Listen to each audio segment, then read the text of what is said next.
Bienvenue dans cette émission des chrétiens orientaux. Ce matin, nous sommes à Rieux-la-Pape, tout près de Lyon, à l'église copte orthodoxe. C'est une émission exceptionnelle, car pendant 1 heure, nous allons découvrir 7 chorales d'églises orientales de la région lyonnaise. Ce matin, les orientaux, dans leur diversité, vont chanter le visage du Christ. Ils vont nous donner à méditer et à contempler les reflets de sa bonté.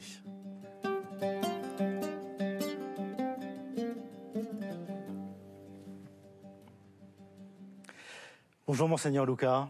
Bonjour. Merci de nous accueillir. Vous êtes l'évêque copte orthodoxe de Genève et du sud de la France. Alors je crois que dans l'église orthodoxe, le sud commence à Orléans, c'est ça? Ah oui, si vous voulez, le sud vis-à-vis de Paris, tout ce qu'il y a au-dessous de Paris. Voilà. Alors Monseigneur, nous allons pendant toute cette émission contempler, méditer le visage du Christ. Qui est le Christ pour vous? Le Christ, c'est mon Dieu et mon Sauveur. Aussi simplement que ça. Il vous a poussé à vous engager? Ah, sûrement, c'est lui qui m'a appelé. Alors Monseigneur, je vous propose que nous commencions par un chant. On va, avec la chorale de cette paroisse, Sainte-Marie, Saint-Mercorios, à l'initiative du Père Cyril, le curé, vos jeunes vont nous donner à contempler le visage du Christ miséricordieux, rempli de sa bonté. Tes compassions, mon Dieu,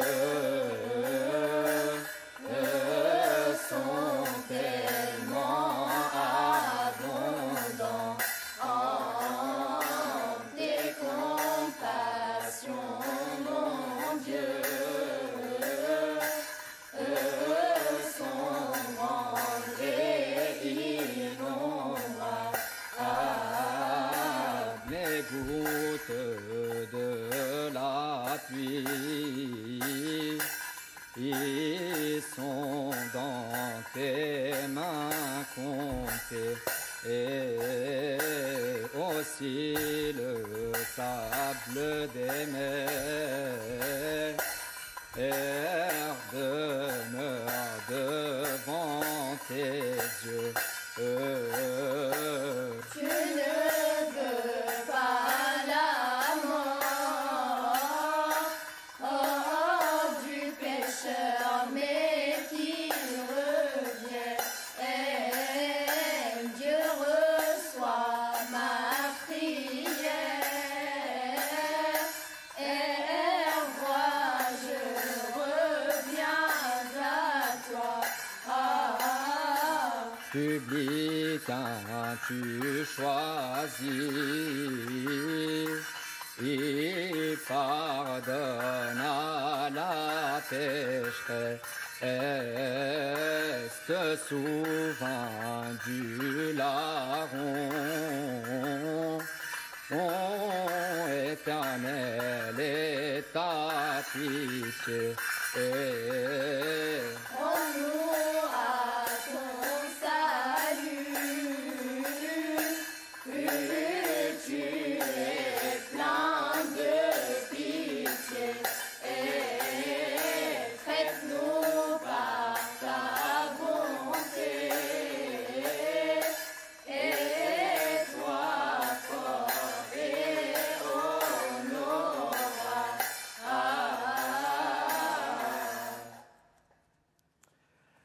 Merci aux choristes. On va demander à Marina de venir nous rejoindre.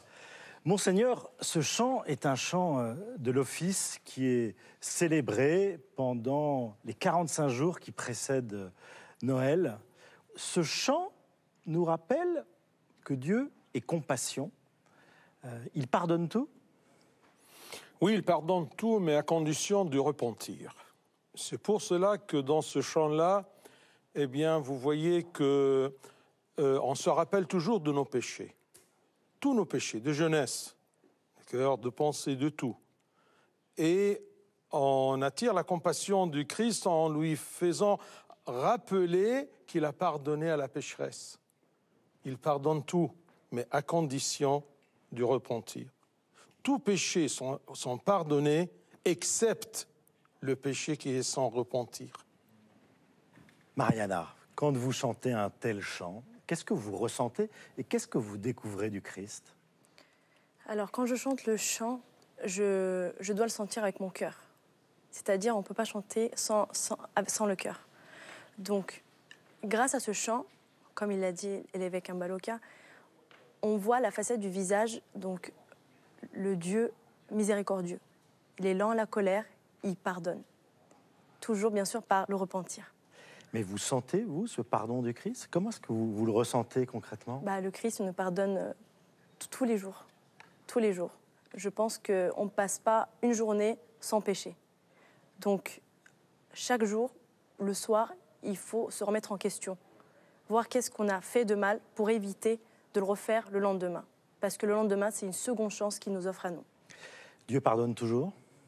Oh, bien sûr, toujours, parce qu'il n'y a pas de changement en Christ. Christ est stable, son amour est inchangeable. S'il pardonne, il pardonne toujours. Mais si je dis pardonne, je dois citer toujours le repentir. Pourquoi est-ce que vous vous engagez comme ça à chanter? Qu'est-ce que dans votre vie, ça change?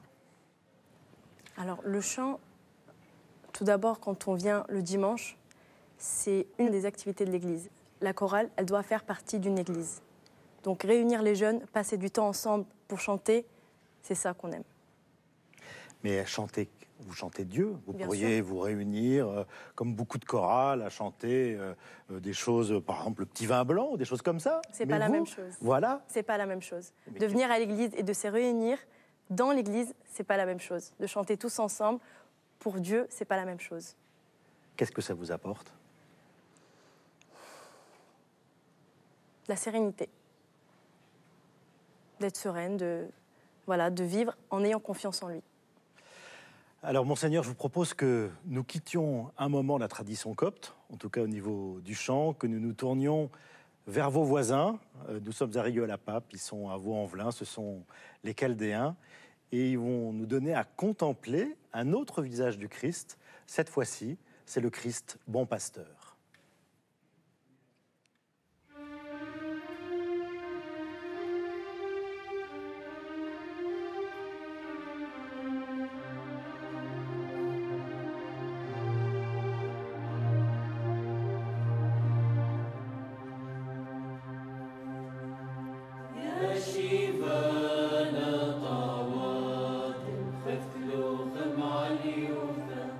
محكي الطال الباب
Merci à la chorale de la paroisse Saint-Éphrem et puis au père Fadi, son curé. Alors, monseigneur, qu'est-ce que c'est qu'un bon pasteur? Pourquoi est-ce qu'on dit que le Christ est un pasteur bon, d'accord, mais un pasteur? Mais ce n'est pas un bon pasteur, c'est le bon pasteur. Il est professionnel, il est parfait, il sait rassembler. Parce qu'un berger, qu'est-ce qu'il peut faire? Il rassemble, il soigne, il protège, il guide. Alors, je me mets dans la peau d'une brebis. Qu'est-ce que je peux demander de mon pasteur mieux que ça? Et il a dans tous ces 4 points la perfection. C'est un, non pas un, mais c'est le bon pasteur. Je ne peux pas demander plus que ça. Vous avez l'impression, de temps en temps, vous d'être une brebis perdue? Parce que dans le chant, il disait que le bon pasteur vient chercher la brebis perdue. Je pense qu'on est tous des brebis perdues. Donc pour moi, on a tout le temps besoin d'un objectif pour être guidé. Une brebis, elle a besoin de son berger pour être guidée, pour voir, pour être vraiment avec le troupeau. Donc oui, pour moi, je me considère comme une brebis perdue. Mais que Dieu m'aide au quotidien, justement pour éviter la déviation. Comment est-ce que vous l'écoutez, le bon berger? Comment est-ce que vous avez le sentiment qu'il est ou devant, ou au milieu, ou derrière vous? Alors, on ne l'écoute pas, on le sent. Et on le sent, donc c'est par nous. Donc, on est obligé de passer... Il y a un travail personnel à faire. C'est-à-dire qu'il faut, par exemple, lire l'Évangile pour justement communiquer avec lui. Donc, c'est aussi simple. Il est de partout. Vous le rencontrez comment? En venant à la messe, en jeûnant, en prenant la communion et en lisant l'Évangile. C'est exigeant, ça. Lire l'Évangile, venir à la messe, on entend le dimanche matin, bon, il faut venir, il faut répondre aux appels du berger? Ah, bien sûr. Parce que l'appel du berger, c'est ce qui me dirige vers lui. Et vous avez posé la question, il se met où? Il se met toujours devant le troupeau pour que tous les regards des brebis se fixent sur le berger. Et comme elle a dit, il y a des exigences. Ce qu'on sème, on le récolte. Vous le ressentez, vous, cette présence du bon berger auprès de vous? Ah, sûrement. Parce que sinon, qu'est-ce qu'il me fixe dans ce chemin? Qu'est-ce qu'il me pousse, à mon âge, de vivre tout cet âge-là derrière un berger? Si c'est quelque chose d'abstrait, eh bien, je ne peux pas le suivre. Je le suivrai pour un moment, et ensuite, je veux le quitter. Mais tant que je suis derrière lui, c'est-à-dire qu'il me fait sentir sa présence. Dans votre main, vous avez, comme tous les moines, tous les prêtres, une croix, qui est souvent en bois, que d'ailleurs les fidèles vénèrent. C'est aussi cette croix que vous avez à la main, c'est avoir le bon pasteur qui vous guide tout ça. Je le tiens, ça me donne une force. Vous voyez? Alors c'est ça le sens, c'est pour la bénédiction, oui. Mais tant que je tiens la croix, je tiens mon Sauveur. La croix, il est venu pour me sauver par la croix. C'est une force, même c'est écrit. D'accord? La force, c'est la croix. Et c'est pour cela que parfois, c'est écrit même parfois, j'ai choisi ceci, salut pour la croix du Christ. Ça, c'est ma force. C'est ça qui me soutient. C'est, disons, le bâton qui me dirige vers le bon chemin. C'est pour cela que je le tiens et je le tiens fort. Alors, Monseigneur, on a écouté les Coptes, les Chaldéens. Maintenant, on va monter un peu, si vous voulez bien, sur la colline de Fourvière. On va aller avec la chorale de la paroisse byzantine catholique Saint-Irénée. Et ils ont choisi de nous présenter le visage du Christ transfiguré. Nous montons avec cette chorale au Mont Tabor pour la transfiguration.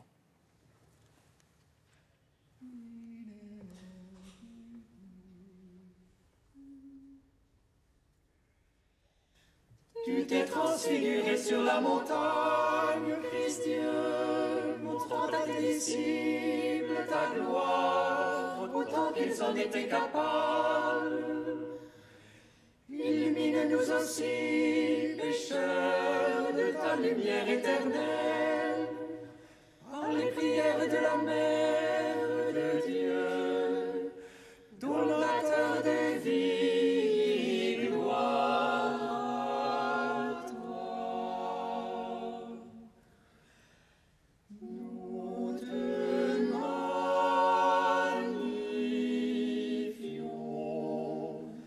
nous te magnifions.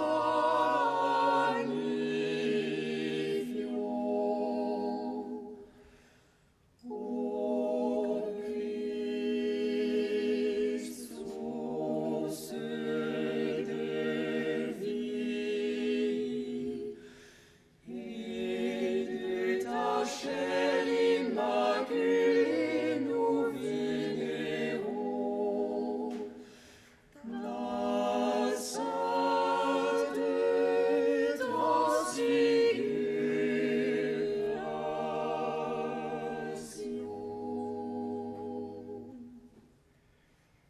Ton visage,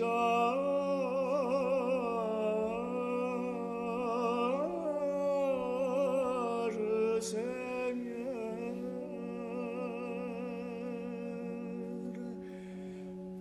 je le cherche.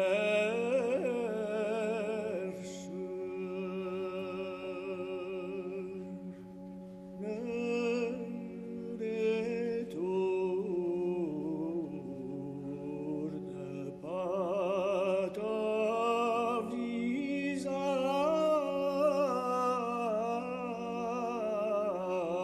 de moi.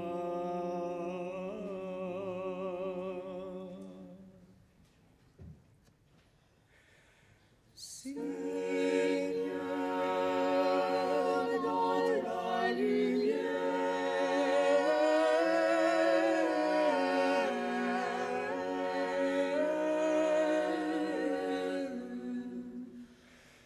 de ta face,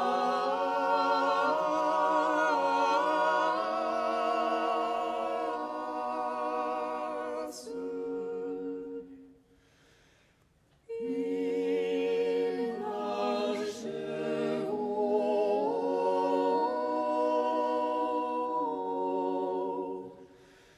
En ton nom, ils exulteront tout le jour.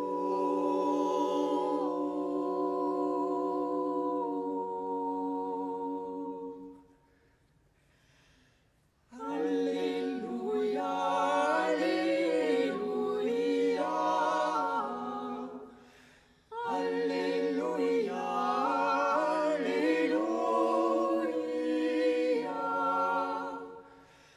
Alléluia,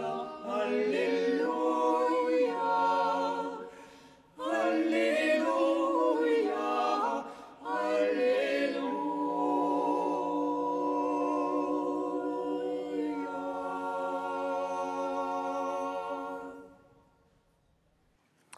Un merci à cette chorale. On va demander à Stéphanie de venir nous rejoindre.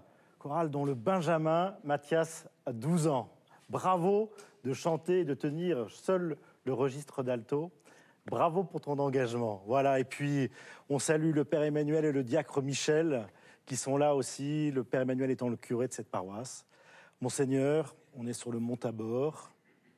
Cette lumière, pourquoi est-ce que le Christ nous donne ce signe de cette transfiguration? Parce que le problème de l'homme, c'est l'oubli. Peut-être en regardant le visage du bon berger, de regarder le Christ qui a laissé les cieux pour venir vers nous, les hommes, peut-être ça va me mener à oublier qu'il est aussi Dieu. Alors, sûrement, il savait, il a senti que moi, comme être humain, j'ai besoin de me rappeler qu'il est aussi Dieu, homme et Dieu. Alors Stéphanie, vous venez de chanter ce chant, qui est un chant de la liturgie. Qu'est-ce que vous ressentez dans votre cœur quand vous chantez un tel mystère? J'ai l'impression d'être aussi un peu au Tabor avec les disciples, de monter sur la colline. Mais alors les disciples, ils étaient apeurés de voir ça, non? Vous êtes apeurés comme les disciples? Peut-être que le fait de chanter ensemble nous donne confiance. Et qu'est-ce que vous découvrez du visage de Dieu, là, justement, dans cet épisode de la Transfiguration? J'ai l'impression qu'on découvre quelque chose de la Pâque, comme si, comme une forme de préfiguration de ce qui va attendre le Christ et ce qui va nous attendre avec lui. Il y a quelque chose qui nous est donné sur la route. Elle vous appelle, cette lumière? Ah oui, elle m'appelle. Et elle vous dit quoi? Elle m'appelle et elle m'envoie. Comme si ce qu'on goûtait là-haut, c'était aussi un trésor à partager avec ceux qu'on retrouve dans nos maisons, dans nos lieux de travail. Le témoignage, c'est indispensable pour un chrétien? Parfois, quand on est ébloui de cette rencontre-là, c'est difficile de la décrire. Le témoignage, ça ne sera pas tout simplement le témoignage des détails de cette rencontre, mais le fruit de cette rencontre. C'est ça que je crois que ça sera mieux comme témoignage, plus que les détails de la rencontre elle-même. Les fruits de cette rencontre, c'est quoi? C'est d'essayer de vivre le mieux en chrétien? C'est ça, les fruits de la rencontre? Les bonnes œuvres. Et avoir une foi solide, parce qu'il y a beaucoup de flèches contre cette foi-là. Si ma foi elle est solide, ça va fructifier des bonnes œuvres. Et les gens vont voir les bonnes œuvres pour glorifier notre Père qui est aux cieux. Alors, Monseigneur, on va s'arrêter à nouveau pour écouter cette fois-ci une chorale. C'est celle de Notre-Dame du Liban. Ce sont donc des maronites et ils vont nous chanter le visage du Christ lorsqu'il nous enseigne l'enfant prodigue.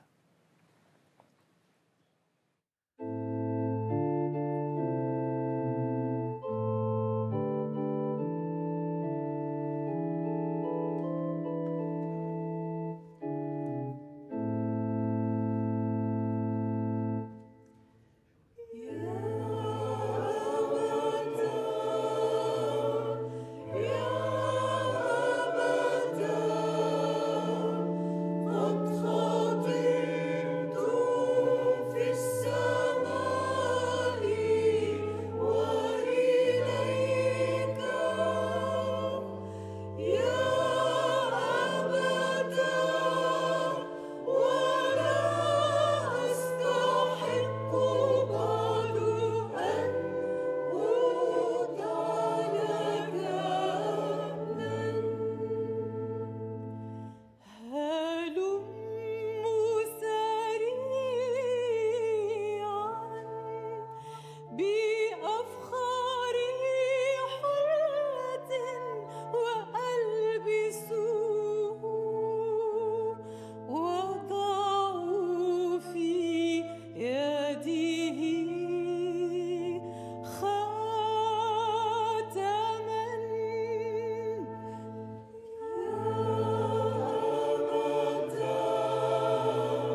Merci à la chorale de la paroisse Notre-Dame du Liban, la paroisse maronite de Lyon.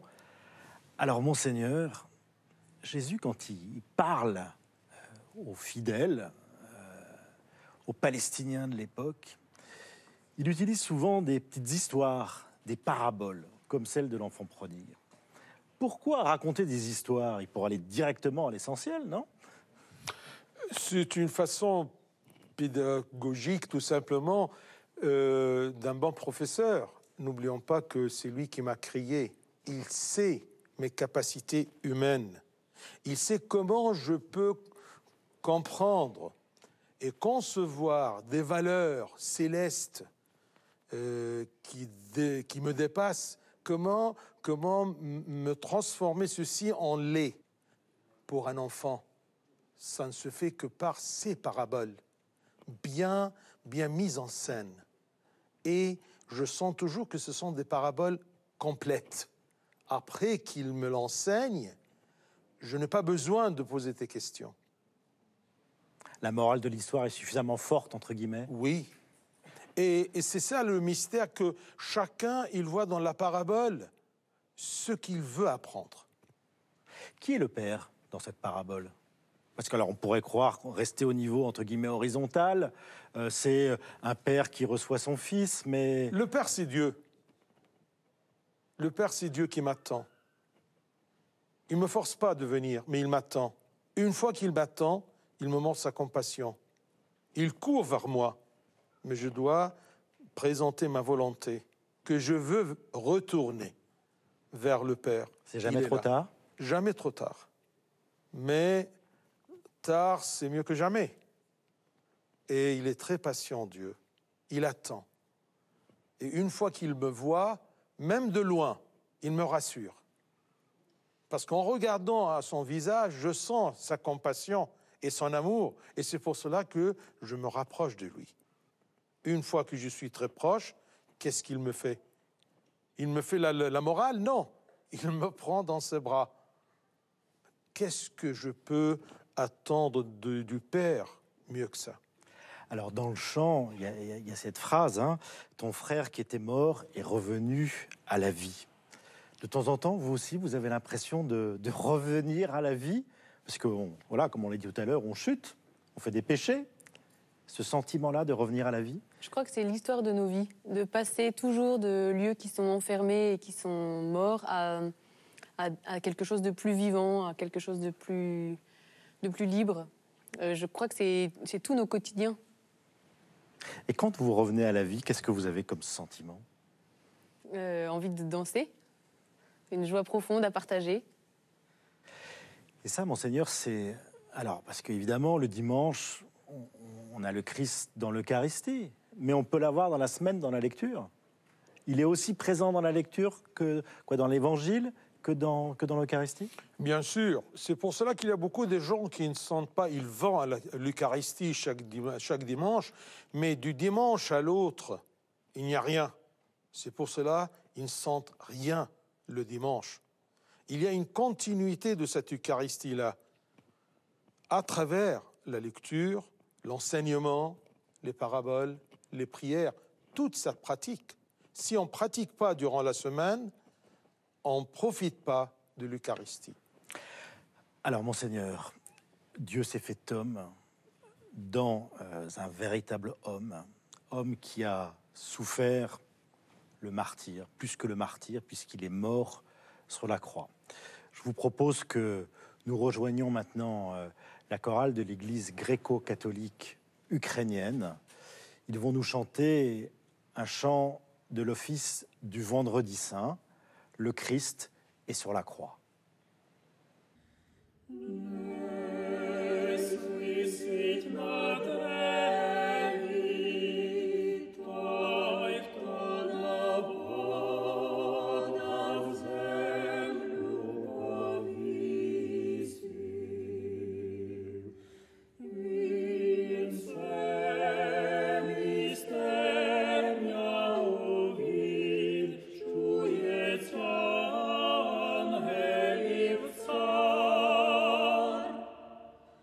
Bogami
страстям Твоим, Христе.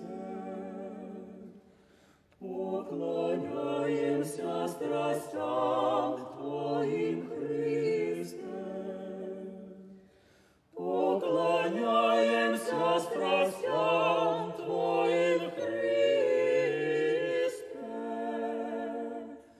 Покажи нам и славное Твое воскресенье.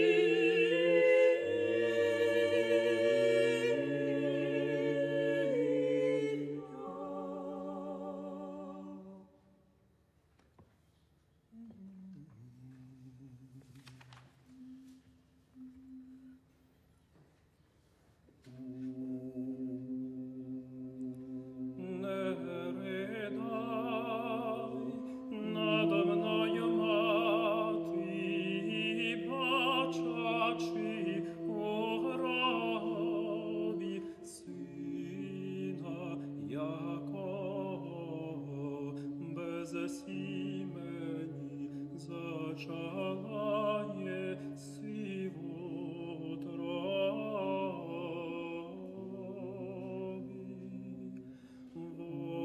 Воскресну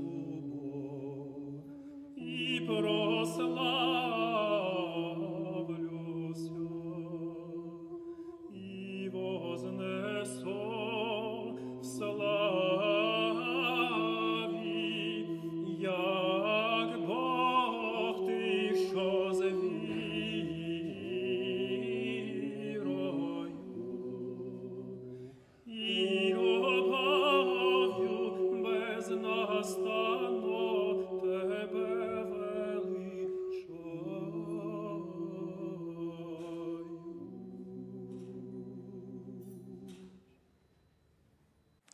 Voilà, merci à la chorale des gréco-catholiques de la paroisse Saint-Athanase, des Ukrainiens à Lyon. On va demander à Lubomir de venir nous rejoindre.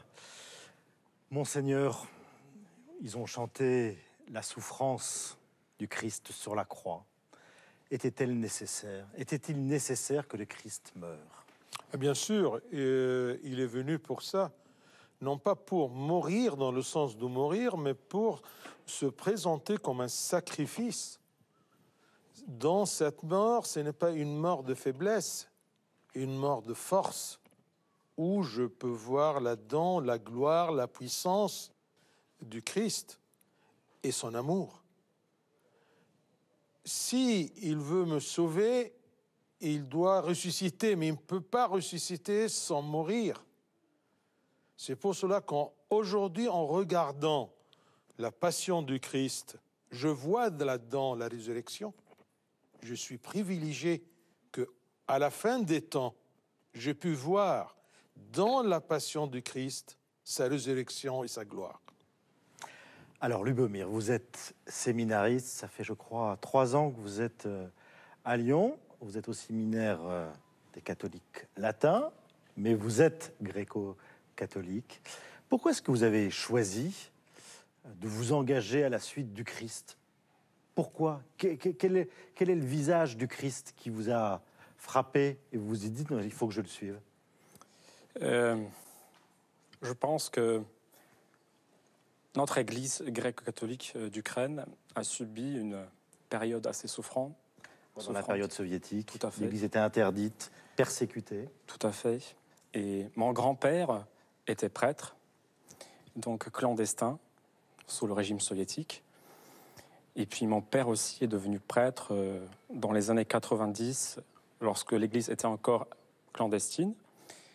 Et puis j'ai entendu, quand j'étais petit, des histoires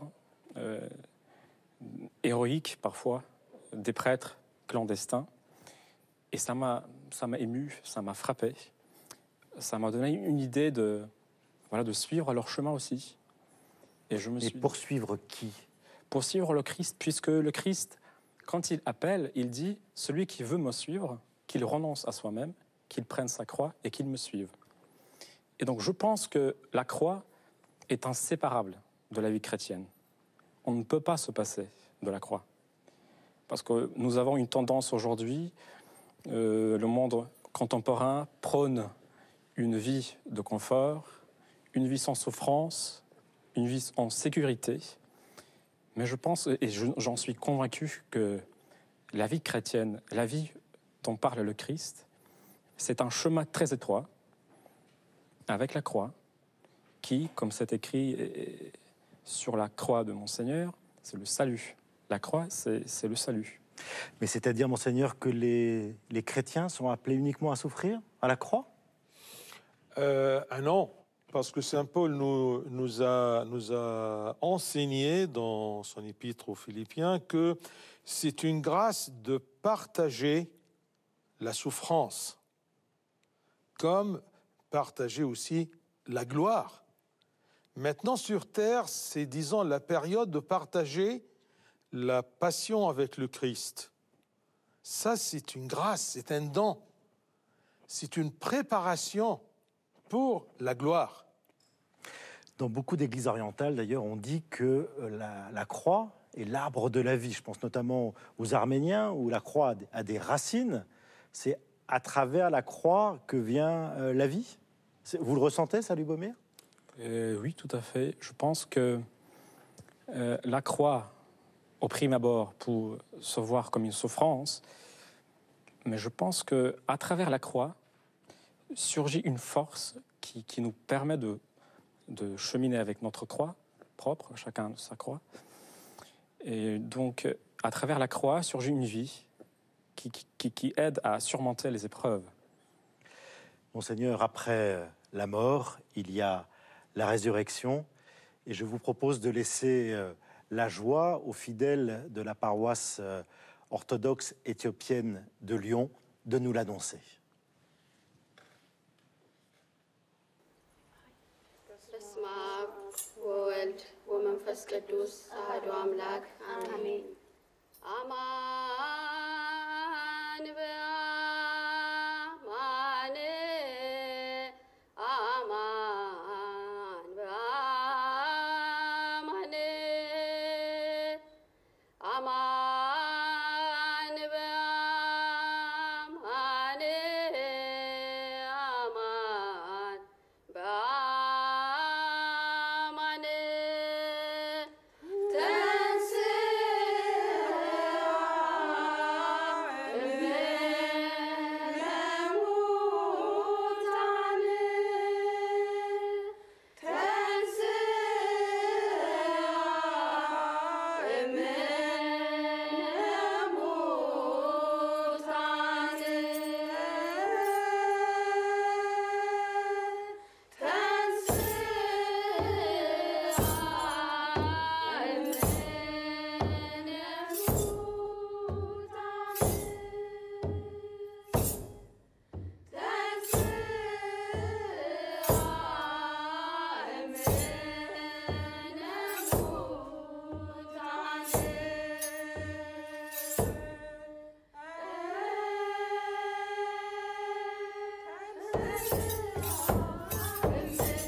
Merci à la communauté de la paroisse éthiopienne de Lyon qui nous a annoncé bruyamment la résurrection avec les tambours tels qu'ils le font. Alors, c'est pas pendant les messes, hein, c'est dans les processions ou après les messes.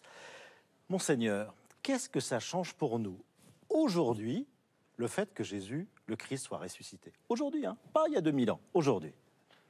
Par la résurrection, je suis sûr aujourd'hui que je n'ai pas peur de la mort charnelle. Après cette mort, que tous va passer par là, eh bien, nous avons toute une vie. C'est le commencement de l'éternité. C'est un passage. Alors, pour aujourd'hui, je n'ai plus peur de cette mort parce qu'elle est vaincue par le Christ triomphant. Et je mets dans mon cœur que le jour que je vais quitter cette terre, j'ai toute une vie dans la gloire avec le Christ. Alors, Lubomir, vous avez ce sentiment-là, vous, que le Christ ressuscité change la vie du monde en 2021? Effectivement, je pense que la résurrection du Christ, ça donne un sens fort de nos souffrances, de notre croix. Et ça donne une espérance à l'avenir que même si je suis en détresse, même si je subis des souffrances, le vendredi saint n'a pas toujours le dernier mot. Donc on vit dans une espérance que cette vie dans le monde ici-bas, ce n'est pas la fin. Ici, on est juste des pèlerins. Et notre vraie patrie sera après la mort physique. Monseigneur, aujourd'hui, on sait qu'il y a beaucoup de chrétiens qui souffrent, et pas que des chrétiens. Je pense encore en Syrie, je pense au Liban, la souffrance, hein, la difficulté pour beaucoup même de manger tous les jours à sa faim. Après le vendredi saint, il y a cette résurrection. Ça veut dire que ces chrétiens qui souffrent aujourd'hui, il y a une espérance. Beaucoup de ces choristes aujourd'hui sont des réfugiés parce qu'ils souffraient. C'est quoi l'espérance pour vous? L'espérance, c'est ça, ce qui me donne à supporter le mal qui vient des autres hommes. Parce que la souffrance qu'un homme subit, ça ne vient que d'un autre homme.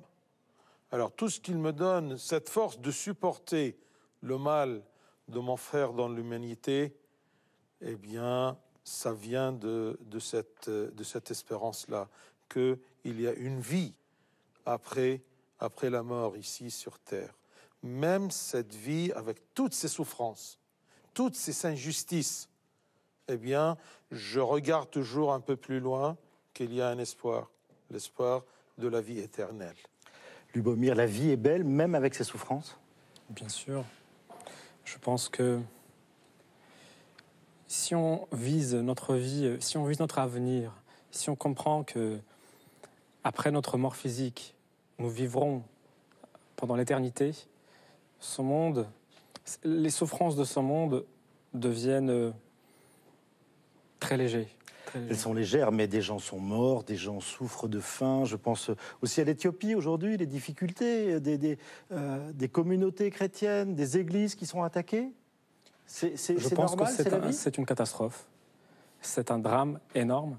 Et c'est pour ça que Jésus est venu. Mais pardon, je veux dire que la souffrance était toujours. Et le temps du Christ, il n'y avait pas les gens disjectés par les lions. Et il y avait toujours des martyrs. Oui ou non? Le problème, c'est qu'on donne une valeur très grande pour la souffrance. C'est comme si c'est la fin. Non, on ne peut pas vivre sans souffrance. Parce que c'est à travers la souffrance qu'on est éprouvé. L'épreuve, on est éprouvé toujours par la souffrance. On n'est pas éprouvé par la joie, par la vie aisée. Alors la souffrance, c'est indispensable pour la vie humaine sur Terre. Parce que le metteur en scène de cette souffrance, c'est Satan. Il est toujours là pour nous faire souffrir. Par bien sûr, la permission de Dieu. Il contrôle tout, même la souffrance. Mais pourquoi il nous donne cette épreuve alors? Pourquoi il nous donne cette épreuve? Mais tout simplement pour évaluer ma foi. Parce que le chemin le plus facile pour Satan, que je quitte ma foi, c'est la souffrance. Mais si je résiste par la force de Dieu et la grâce de Dieu à la souffrance, Il faut garder l'espérance. bien sûr, on ne peut pas vivre sans espérance, comme on ne peut pas vivre sans douleur. Vous voulez que sur la terre, ce sera le paradis sur la terre? Ça ne marchera pas. La vie vaut le coup d'être vécue? Bien sûr. Je pense que si on regarde notre vie à travers la résurrection, la vie devient belle. Alors, à chaque célébration de la messe, le prêtre consacre vous, Monseigneur, et vous, bientôt, si vous êtes ordonné prêtre un jour, vous consacrerez le pain et le vin qui deviennent corps et sang du Christ. Et je vous propose que nous écoutions Chouchane Arakelian. Elle est paroissienne de la paroisse arménienne apostolique de Vienne, et elle va chanter le chant que toutes les liturgies arméniennes font au moment du début de la consécration. C'est le sourp, le saint, le sanctus.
Merci Chouchane.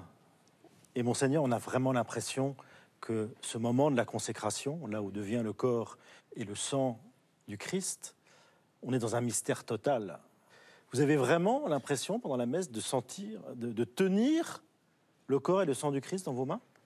Mais parfois, je lui chuchote, parce que ce sont des visites de grâce. je sens vraiment que ça c'est le corps du Christ et je veux lui parler. Et je le chuchote. Et parfois même le chantre ou le peuple, il sent qu'il y a un blanc. Ce blanc-là, je ne m'endors pas. C'est votre prière personnelle? Mon chuchotement dans les oreilles du Christ. Je veux quelque chose. Qu'est-ce que vous lui dites? Ah non, c'est un secret. D'accord? Mais parfois, je lui demande tout simplement qu'il m'aide à l'aimer. Qu'il m'aide à l'aimer. Parce que l'amour de Dieu, c'est un don de Dieu, de l'aimer. Et comme un père, il a dit, aime Dieu et fais tout ce que tu veux. Monseigneur, cette communion au corps et au sang du Christ, telle qu'elle est faite dans les églises orientales, souvent sous les deux espèces, qu'est-ce que ça change dans la vie d'un chrétien? Pourquoi est-ce qu'il faut aller à la messe communier?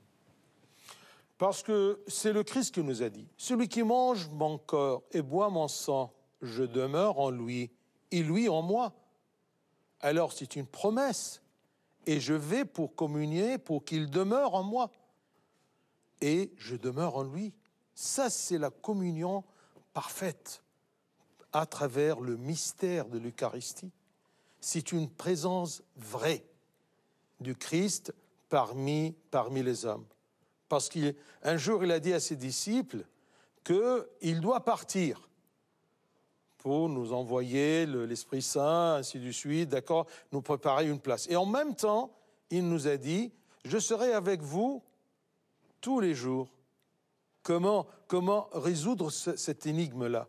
Eh bien, il va monter selon sa chair, selon son humanité aux cieux, parce que c'est évident que le Christ ne pourrait pas vivre 20 siècles comme homme, comme incarné. Mais il pourrait être présent parmi nous à travers l'Eucharistie. Il est présent par son corps et son sang. Alors, Monseigneur, pendant toute cette émission, nous avons écouté 7 chorales orientales qui sont toutes de la région. Je crois que c'est la première fois qu'il y a autant d'orientaux qui sont réunis ensemble. Donc ça, c'est une grâce. Quel est votre sentiment à travers toute cette diversité, on a entendu culturelle, à travers la musique, mais en même temps cette unité? Ça m'a donné vraiment une idée, qu'est-ce qu'on va voir là-haut? Sûrement, ça sera une diversité incroyable. Vous voyez, et nous serons admis par le Christ. Comment? Je ne peux pas imaginer, mais au moins, j'ai imaginé comment nous serions là-haut. Ça sera une diversité incroyable. Alors, je ne sais pas si les téléspectateurs se souviennent, mais dans une émission il n'y a pas très longtemps, un des intervenants disait que là-haut, nous chanterons tous à l'unisson avec les anges. Et Monseigneur, je vous propose, et je vais proposer à tous les choristes là, d'aller rejoindre le devant de l'iconostase. Je vous en prie, allez-y, pour un chant final. Et tout le monde va chanter à l'unisson, et même à plusieurs voix. Et cette fois-ci, on va chanter le Saint-Esprit. Mais je voudrais vous remercier, vous, Monseigneur, de nous avoir accueillis comme le Père Cyril et toute la communauté paroissiale. Merci pour vous d'être venu et de nous donner cette joie, de nous rassembler ensemble et vivre cette diversité. Et je voudrais vous remercier, vous les téléspectateurs, de votre fidélité. Je vais mettre toutes les informations concernant les chorales sur le site internet de l'émission. On se sépare avec la Trinité en chantant l'Esprit Saint, celui qui nous unit, comme dit saint Paul.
chandelle ne s'allume pas sans huile, sans l'esprit